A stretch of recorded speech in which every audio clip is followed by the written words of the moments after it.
अभी हम लोग ये देखेंगे कि यहाँ पर आप लोगों का पहला क्वेश्चन दिया गया है।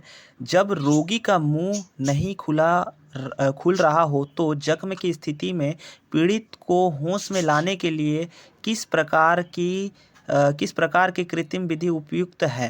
तो यहाँ पर हम लोग को ये समझना है कि ऐसे जब कभी भी कोई भी बेहोश हो जाता है या फिर किसी को करंट लग जाता है, शॉक लग जाता है, तो उस सिचुएशन में सबसे अच्छा और सबसे सटीक जो होता है हम लोग का सेफर की कृत्रिम श्वसन विधि होती है। इसका मतलब क्या हो गया कि जब मान लीजिए हम लोगों को किसी कभी भी करंट लगता है तो उसको क्या करते हैं हम लोग, सबसे पहले उसके गर्दन के सामने तकिया रख देते हैं और तकिया रख के उसके दोनों हाथों को अपने साइड में रख के उसके हाथों को रब किया जाता है और उसी जो पेशेंट जो रहते हैं, जो पीड़ित जो रहते हैं, उसको फिर पलटी करके उसके पीठ के ऊपर प्रेशर दिया जाता है, फिर उसके ये चेस्ट के ऊपर प्रेशर दिया जाता है। तो ये सारे मेथड्स होते हैं शेफर कृत्रिम श्वसन विधि के द्वारा। ठीक है, तो हम लोगों का दूसरा ऑप्शन सही होगा जिसमें लिखा गया है शेफर की कृत्रिम श्वसन विधि। ठीक है, अभी दूसरा नंबर में आप लोग देख रहे होंगे कि दिया गया निषेध चिन्ह पहचाने। तो हम लोग जानते हैं निषेध चिन्ह क्या बताया जा रहा है कि इसमें पैदल यात्री ना जाए, है ना, इसमें पैदल यात्री ना जाए। ये जो चिन्ह आप लोगों को दिख रहा होगा उसमें बताया जा रहा है कि इसमें पैदल यात्री ना जाए।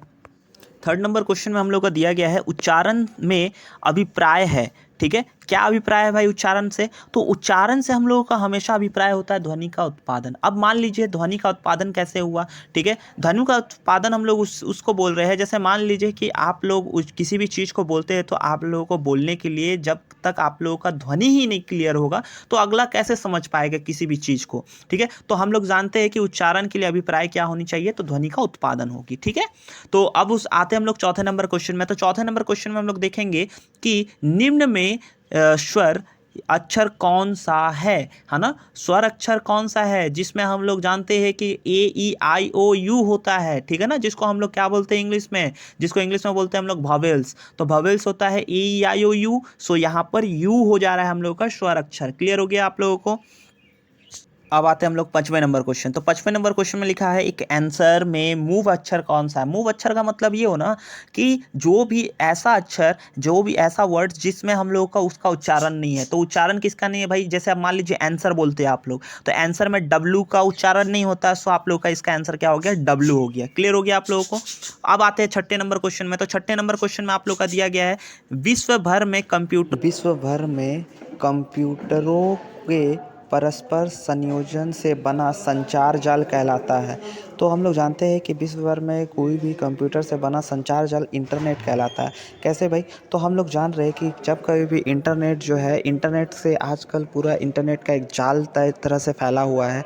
ठीक है, हम लोगों के पूरे वर्ल्ड में एक इंटरनेट का एक जाल है जिसको हम लोग क्या बोलते हैं, उसको जाल तो बोलते हैं, और साथ ही साथ वो उसको जाल इसलिए बोला जाता है क्योंकि वो फैला हुआ है पूरे हमारे वर्ल्ड में, वो अपना कब्जा बनाया हुआ है, इसीलिए हम लोग उसको जाल बोल रहे हैं। ठीक है, अब आते हैं सातवें नंबर क्वेश्चन में। तो सातवें नंबर क्वेश्चन में ये दिया गया है कि कंप्यूटर में डाटा को व्यक्त करने के लिए सहायक होती है। तो कंप्यूटर में कभी भी डाटा व्यक्त किया जाता है तो उसके लिए सहायक हम लोग का हमेशा होता है संख्या प्रणाली, जिसको इंग्लिश में हम लोग बोलते हैं नंबर सिस्टम। ठीक है, तो इसमें कभी भी डाटा किस में रखा जाता है? आप लोग 10th क्लास में ही पढ़े होंगे, जिसमें हम लोग क्या पढ़े थे? सांख्यिकी, है ना, जिसमें हम लोग बोलते थे क्या? सांख्यिकी, जिसको स्टैटिक्स बोला जाता। तो उसमें हम लोग का डाटा जो होता था वो हम लोग का नंबर होता था। उसी प्रकार से हम लोगों का कंप्यूटर में भी क्या होता है कि एक डाटा होता है जो कि हम लोग का नंबर सिस्टम का एक डाटा होता है, जिसमें सारा नंबर हम लोग का व्यक्त हुआ रहता है। ठीक है, तो हम लोग का इसका आंसर हो जाएगा बी, संख्या प्रणाली। उसी प्रकार से अब 8 नंबर में जाते हैं। तो 8 नंबर में 8 नंबर में हम लोग का दिया गया है दृश्य रिव्य माध्यम का उपयोग होता है। तो भाई दृश्य रिव्य माध्यम का जो उपयोग होता है, हमेशा घबराहट दूर करने के लिए दृश्य रिव्य माध्यम का उपयोग किया जाता है।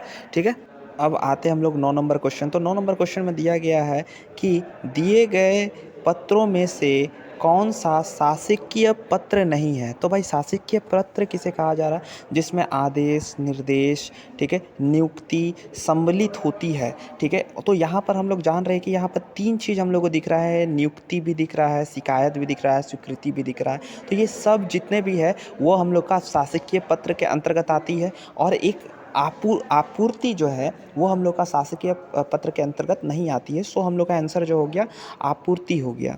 ठीक है, तो 10 नंबर में लिखा गया है डैश एक प्रोग्राम है जो कंप्यूटर के प्रयोग को आसान बना देता है ना। तो हम लोग यूटिलिटी इसमें जानते हैं, यूटिलिटी होगा, ठीक है, इसका आंसर यूटिलिटी होगा। अब इसको पूरा डिटेल्स में आप लोगों को समझाया जाएगा, एक वीडियो मैं सेपरेट बना दूंगा, ठीक है, कंप्यूटर आईटी के लिए, जिसमें आप लोगों को सारा चीज़, जितना भी चीज़ दिया गया है, यूटिलिटी क्या है, ठीक है, और इंटरनेट क्या है, आईटी सेक्टर क्या है, तो ये सारी चीज़ उसमें डिक्लेयर होंगे, ठीक है। तो अभी फ़िलहाल हम लोग ये समझेंगे कि कंप्यूटर को आसान कौन बनाता है। तो कंप्यूटर को आसान जो है हम लोगों का यूटिलिटी बनाता है। तो आई होप आप लोगों को ये वीडियो अच्छा लगा हो।